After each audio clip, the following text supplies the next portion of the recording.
আসসালামু আলাইকুম নমস্কাৰ কথাখিনি সকলোৱে আগুৱাই দিব কাৰণ বিৰাটে গুৰুত্বপূৰ্ণ কথা দুটামান পাতিব গৈ আছো আপোনালোকে ইতিমধ্যে সকলোৱে দেখা পাইছে যে কংগ্ৰেছ আৰু এআইডিএফৰ মাজত কিছু কথা বতৰা চলিছে য'ত গৌৰৱ গগৈ ডাঙৰীয়াই কৈছে তেখেতসকলে এআইডিএফৰ লগত কোনো ধৰণৰ মিত্ৰতা নকৰে এপিনে মৌলানা বদৰুদ্দিন আজমল ডাঙৰীয়াই কৈছে যে আমি মিত্ৰতা কৰিব বিচাৰো আমাৰ এটা কথা হৈছে যে কিবা কৰি কংগ্ৰেছ দলে আগবাঢ়িব লাগে বা যি হওক বিজেপি মানে হাৰিব লাগে এতিয়া এইবিলাকৰ মাজত মই কিছু কথা ক'ব বিচাৰিছো সেইকাৰণে আপোনালোকেও এইখিনি কথা গুৰুত্বপূৰ্ণভাৱে শুনিব আৰু সকলোৱে নিজৰ মতামত জনালে খুবেই ভাল পাম মই ভাবো যে কংগ্ৰেছ এআইডিএফ আসলে মিত্ৰতা হ'বলৈ লাগে মিত্ৰতা হোৱাটো বিৰাটে প্ৰয়োজন কিন্তু যি গৌৰৱ গগৈ যিখিনি কথা কৈছে এয়া গ্ৰহণযোগ্য নহয় কাৰণ কিয় গ্ৰহণযোগ্য নহয় আমাৰ এতিয়া প্ৰধান আসলতে আমি যদি 26ৰ নিৰ্বাচনত আমি যদি আমাৰ আগৰ যদি আমি শত্ৰু হিচাপে চাওঁ বা যি হিচাপে চাওঁ আমি যে পৰাজয় কৰিব লাগে হেয়া হয় আমাৰ বিজেপি পৰাজয় কৰিব লাগিব আৰু আজি অপ্ৰিয় হলেও সত্য কথা যে এই কথাষাৰ জানাটো দৰকাৰ যে বিজেপি আজি তাৰিখত বহুত শক্তিশালী ৰূপে আছে আৰু বিজেপিৰ লগত যিখিনি তেখেতৰ লগত দল যিখিনি লগত আছে সেইখিনি দল কিন্তু শক্তিশালী ৰূপে আছে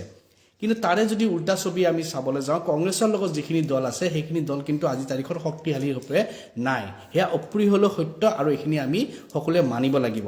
আজি তাৰিখত কি হৈছে যে নিৰ্বাচনটো যিখিনি কংগ্ৰেছে যোনটো নিৰ্বাচন খেলিব বিচাৰিছে হেয়া নিৰ্বাচন কিন্তু চৰকাৰ বনাবলৈ কাৰণে নিৰ্বাচন নহয় হেয়া নিৰ্বাচনটো এনেকুৱা এটা দেখা গৈ আছে সেই নিৰ্বাচনটো অকল সংখ্যালঘু অঞ্চলতে হ'ব এতিয়া বহুতৰ প্ৰশ্ন আহিব যে কিয় এই কথাষাৰ ক'লে বা কি হিচাপে ক'লে তো সকলোৱে অলপমান শুনিলে ভাল পাম এতিয়া চাব বিজেপি ক'ত শক্তিশালী আছে বিজেপিক যদি আজি চাৱা যায় তেতিয়াহ'লে বিজেপি আজি তাৰিখত উজনিত শক্তিশালী ৰূপে আছে 33খনৰ সিটৰ ভিতৰত যদি মই ভালকে চাবলৈ যাওঁ 30খন মানটো সিট বিজেপিয়ে হাতত লৈ কিনে বহি আছে এতিয়া তেনেকুৱা ক্ষেত্ৰত বাৰাক ভেলীটো আমি সকলোৱে জানো যে বিজেপি তাতো বহুতখিনি সিটত শক্তিশালী ৰূপে আছে আৰু আমি নামনি অসমতো যদি চাবলৈ যাওঁ আমি গুৱাহাটী মহানগৰীক যদি চাবলৈ যোৱা যায় আমি যদি কমলপুৰ চাওঁ ৰঙিয়া চাওঁ বঙাইগাঁও চাওঁ বা আমি চিপাঝাৰ চাওঁ আমি যিখিনি অঞ্চল আমি ইয়াতে যদি চাবলৈ যাওঁ বা তেজপুৰ তাৰ পিছত এপিনে আপোনাৰ ঢেকিয়াজুলি চতিয়া আমি যিমানখিনি চাব যাওঁ তাতো কিন্তু বিজেপিৰ শক্তিশালী ৰূপে বিজেপি আছে লগত বিজেপিৰ লগত কোন আছে বিজেপিৰ লগত আছে এতিয়া নতুনকে যোগ দিছে বিপিএফ কি হিচাপে আছে বিপিএফ আছে আজি তাৰিখত আমি সকলোৱে জানো বিটিচিত কেনেকৈ তেখেতসকলে শক্তিশালী ৰূপে গঢ়ি উঠিছে লগত তেখেতসকলে ইউপিপিএল আছে যাক আমি এৰি চলিব নোৱাৰো ইউপিপিএলৰ এটা শক্তি আছে লগত অগপ আছে অগপ কিন্তু আমি এৰিব নোৱাৰো অগপৰো উজনিত তেখেতসকলৰ ভেটি আছে লগত তেখেতসকলৰ নামনিতো ভেটি আছে আৰু তেখেতে এতিয়া নতুনকৈ সংখ্যালঘু অঞ্চলতো তেখেতসকলৰ ভেটি মজবুত কৰি আহি আছে এতিয়া যদি আমি এনেকুৱা এটা দল এনেকুৱা গোটেইখিনি এলায়েন্স থকা বিজেপিৰ লগত এলায়েন্স থকা সেই দলক যেতিয়া চৰকাৰৰ পৰা উফুৰাব লাগিব তেতিয়াহ'লে ভাবক সেই কংগ্ৰেছ দল কিমান শক্তিশালী ৰূপে থাকিব লাগিব আৰু কংগ্ৰেছ দল শক্তিশালী ৰূপে থাকিবৰ কাৰণে আজি কি হ'ব লাগিব কংগ্ৰেছৰ লগত থকা দলখিনি শক্তিশালী হ'ব লাগিব এতিয়া কংগ্ৰেছৰ যদি আমি ভেটি চাবলৈ যাওঁ আজি তাৰিখত কংগ্ৰেছৰ ভেটিটো শক্তিশালী ৰূপে আছে ক'ত সংখ্যালঘু অঞ্চলত এতিয়া যদি কংগ্ৰেছৰ ভেটি আমি চাবলৈ যাওঁ উজনিত তেতিয়াহ'লে উজনিত কংগ্ৰেছৰ ভেটি সিমান মজবুত নহয় হয় গৌৰৱ গগৈ তাৰ পৰা এমপি জিকিছে কিন্তু এমপিয়ে জিকিছে আৰু কি কাৰণে জিকিছে আমি হয়তো উজনি মানুহ বহুতে জানা যায় এইটো কি হিচাপে জিকা গৈছে কিন্তু উজনিত কংগ্ৰেছৰ ভেটি আজি তাৰিখত একেবাৰে দুৰ্বল য'ত মজবুত কৰিবলৈ এতিয়ালৈ আমি কোনো পদক্ষেপ দেখা নাপালো তাৰ পিছত আমি যদি চাবলৈ যাওঁ আমি ৰাইজৰ দল যদি চাবলৈ যোৱা যায় অকল এজনে বিধায়ক আছে আৰু সেইজন হৈছে অখিল গগৈ ডাঙৰীয়া আৰু তেখেতে শিৱসাগৰৰ পৰা জিকিছে কিন্তু দুৰ্ভাগ্যজনক কথা শিৱসাগৰৰ পৰা জিকি কিনেও কিন্তু ৰাইজৰ দলে যি হিচাপে উজনিত শক্তিশালী হ'ব লাগিছিলে সেই শক্তিশালী দেখা নাপালো কিন্তু সেই ৰাইজৰ দলক যদি আমি চোৱা যাওঁ যে ক'ত তেখেতসকলে শক্তিশালী সেই ৰাইজৰ দলৰো আজি যদি ভালকে চোৱা যে তেখেতসকলে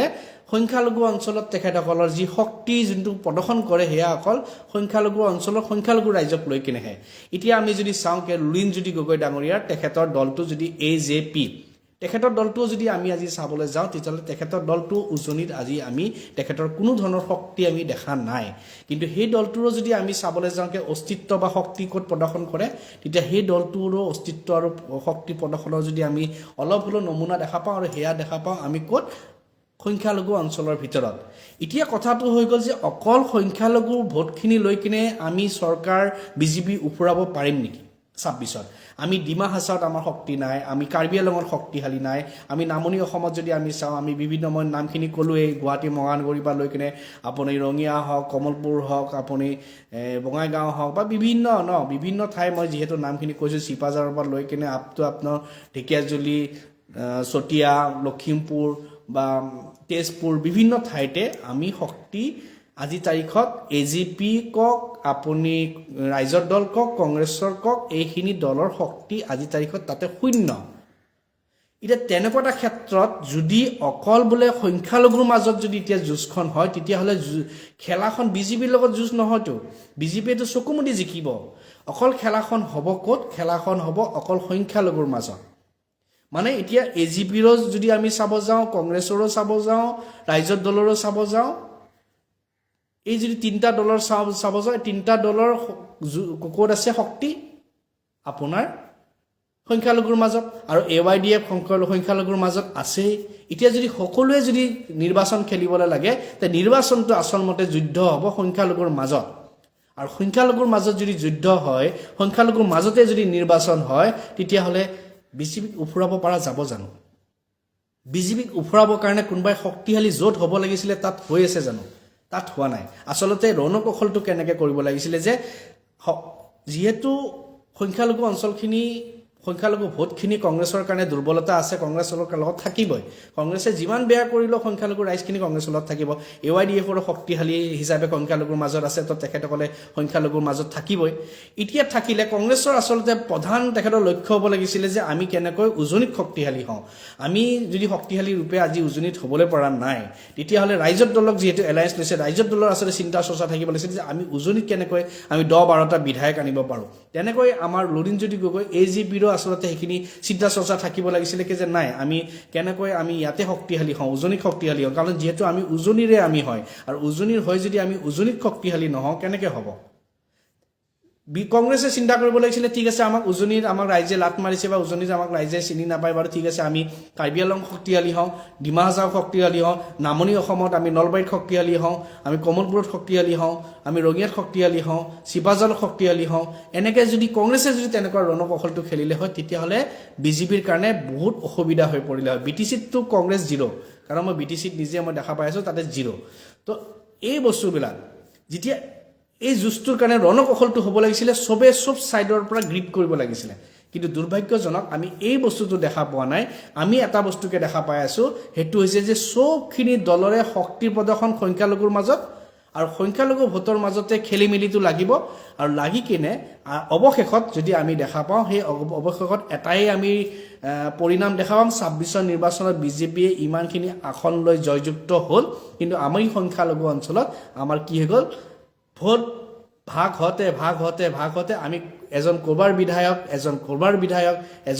বিধায়ক লাষ্টত যায় আমাৰ 30খন আসনৰ সংখ্যালঘু যি শক্তি আছে সেই শক্তিটো আমাৰ ভাগি গ'ল আৰু ভাঙি যোৱাৰ ফলত আমাৰ কি হ'ব আমি বিৰোধী আসনত বহিলেও আমি সেই শক্তিশালী ৰূপে আমি